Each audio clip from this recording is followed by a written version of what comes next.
Assalamualaikum warahmatullahi wabarakatuh. Waalaikumsalam warahmatullahi wabarakatuh. Permisi Pak, kami di sini mahasiswa UINFAS ingin mewawancarai Bapak tentang legenda Danau Dendam Bengkulu. Karena menurut kami Bapak salah satu tokoh masyarakat Lembak, pasti tahu tentang sejarah ini. Cerita ini Pak kami gunakan untuk memenuhi syarat tugas mata kuliah sastra daerah. Oh iya. Jadi di sini saya ingin menanyakan apa yang dapat Bapak ceritakan tentang sejarah Danau Dendam Oh iya. dan bagaimana bisa disebut Danau Dendam? Apakah ada legenda atau cerita lisan yang terkait? Apa tujuan utama dari cerita Danau Dendam tersebut? Bagaimana proses dari cerita Danau Dendam tersebut? Apakah ada persiapan khusus atau langkah-langkah yang harus diikuti? Dan apa peran orang yang ada di dalam cerita danau tersebut, Pak? Oh iya. Baik. Mengenai cerita proses terjadinya legenda atau cerita tentang Danau Dendam ini sebenarnya sangat menarik.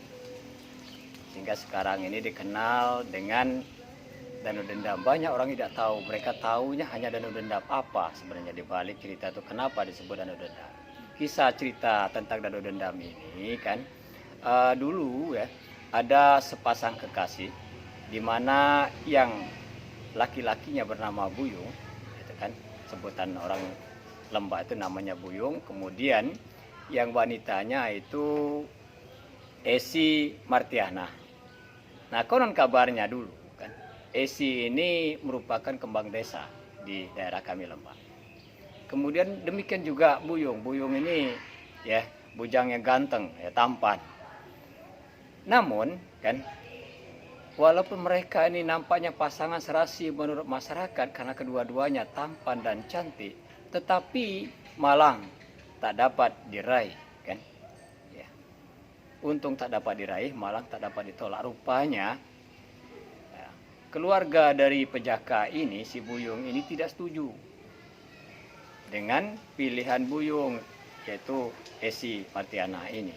Sehingga orang tua, bapak ibu Buyung ini sudah memilih jodoh untuk Buyung ini dengan gadis lain. Ya kalau di daerah kami itu dulunya disebut dengan Upik Leha. Nah, itu konon kabarnya juga Upik Leha ini tidak kalah cantiknya. Dan sebelumnya ini ya antara Buyung dengan Leha tidak ada apa-apa, tidak kenal sama sekali. Tetapi setelah diperkenalkan oleh orang tuanya, ternyata Buyung ini juga nampaknya jatuh cinta terhadap Leha ini, Leha, karena dia cantik juga. Nah, akhirnya lama-kelamaan karena sudah didekatkan oleh orang tuanya berbagai upaya kan untuk selalu mempertemukan antara Leha dan Buyung ini, lambat laun terlupakan yang Esi ini tadi. Nah, singkat cerita, pada waktu sudah ditentukan oleh keluarga Upik dan Buyung ini, dilangsungkanlah ya hajatan pesta. Nah, dalam rangka persiapan itu semua masyarakat ini sudah tahu sebenarnya.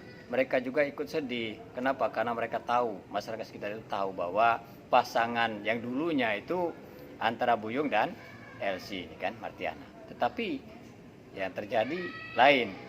Ya Buyung juga nurut apa kehendak orang tuanya karena Upik Leha ini orangnya cukup cantik kan. Nah, ketika dilangsungkan arak-arakan ya, arak-arakan pernikahan antara Upik Leha dan Buyung ini,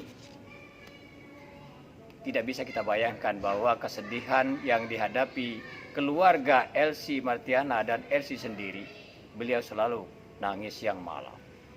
Nah, tangisan ini di luar dugaan, di luar logika kita. Sehingga ini tangisan inilah yang menyucur kan, sehingga cucuran air mata beliau ini menjadi danau ini yang bisa menenggelamkan daerah sekitar itu. Sehingga bukan hanya pasangan yang menikah tadi antara Buyung dan Upik Leha yang tenggelam, tapi akhirnya juga Upik juga ikut tenggelam. Nah, ini akibat apa? Ini apa namanya? Elsi tadi menangis karena sedih, kan? Karena pasangan tadi dijodohkan oleh orang tuanya. Jadi ini kisahnya. Nah, ini. Jadi makanya disebut danau dendam. Dendam yang tidak kesudahan dari Elsie tadi. Beliau sedih ditinggalkan sang kekasih, pujaan hati tadi kan. Baiklah, apakah ada hikmah atau pesan moral yang ingin disampaikan mengenai cerita Danau Dendam ini, Pak? Oh ya. Dan bagaimana masyarakat suku Lembak budayakan dalam mempertahankan warisan budaya mereka? Apakah ada perubahan atau adaptasi di dalam cerita Danau Dendam ini? Jika ada, apa saja yang berubah? Bagaimana peran generasi muda dalam menjaga dan melestarikan Danau Dendam ini? Apakah ada peninggalan di cerita Danau Dendam ini, Pak? Oh ya, jadi dari cerita ya legenda Danau Dendam ini sangat banyak ya hikmah yang harus dipetik oleh masyarakat, bukan hanya masyarakat Bengkulu. Kita tahu bahwa zaman dahulu itu yang namanya perjodohan itu sangat membudaya. Ada cerita ya konon kabarnya ini di masyarakat Minang juga, masyarakat Bengkulu juga. Jadi kalau misalnya antara satu orang dengan orang tua itu dulunya masih zaman muda seperti kamu orang dua ya, antara Nisa dengan temannya. Mungkin kamu waktu masih kuliah cerita, nanti kalau misalnya kita punya anak saya laki-laki, anak kamu perempuan, nanti kita besan aja, kita nikahkan anak kita. Nah ini selalu diingat. Nah akhirnya entah ya, artinya ini ucapan tadi kebetulan anak ya kamu orang dua ini kan, betul, satu laki-laki satu perempuan.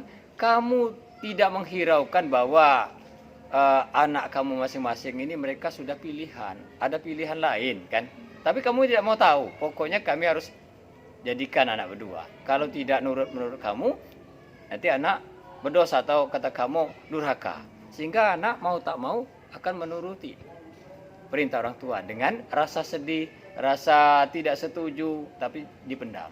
Nah ini sebenarnya kebanyakan zaman dahulu itu mereka dengan kawin jodoh ini akhirnya pisah. Kenapa? Karena tidak paham. Mereka serta-merta menikah, tidak ada penjajakan satu sama lain. Kalau misalnya berteman kan tahu, oh ini seleranya begini, oh ini jangan dikasari, oh ini perlu kelembutan misalnya, oh dari segi makanan, oh ini tidak suka pedas misalnya, harus disuguhi makanan yang agak manis-manis. Kan sudah, itulah namanya pacaran, kan masa kenalan. Ini tidak ada proses lagi, tahu-tahu dijodohkan, sehingga banyak sekali mereka kawin cerai. Nah ini harus jadi pelajaran buat kita orang tua yang saat ini, jangan sampai anak-anak kita terjadi seperti itu. Jadi hikmahnya sangat luar biasa. Legenda Dendam ini mengingatkan kita sebagai orang tua ini jangan sekali-kali memaksakan kehendak terhadap anak untuk memilih jodoh. Silakan mereka dibebaskan untuk memilih. Jangan sampai nanti ketika misalnya mereka ini, sedangkan misalnya mereka ini menikah atas pilihan sendiri, masih sering yang namanya bumbu-bumbu di keluarga, sering kali ya ada pertengkaran atau adu argumentasi. Memang itu lumrah terjadi. Tapi ketika misalnya ada terjadi keributan di antara mereka, orang tua kan enak, nak kenapa kamu ribut, kan dulu kamu yang milih, siapa yang menjodohkan kamu, tidak ada pilihan kamu, nah kan enak. Tapi kalau misalnya itu atas nama jodoh, dikit-dikit kita nanya, ini katanya bukan pilihan saya, mak bapak dulu milih, ambillah lagi, kami enggak lagi. Nah akhirnya kan bingung. Maka dari cerita ini sangat bermanfaat untuk mengingatkan para orang tua jangan sekali-kali melakukan perjodohan itu, karena sangat fatal akibatnya, bisa berakibat dan lebih parah lagi mereka bercerai. Nah itu menurut bapak begitu. Baiklah, terima kasih Pak atas wawancaranya. Wassalamualaikum warahmatullahi wabarakatuh. Assalamualaikum warahmatullahi wabarakatuh.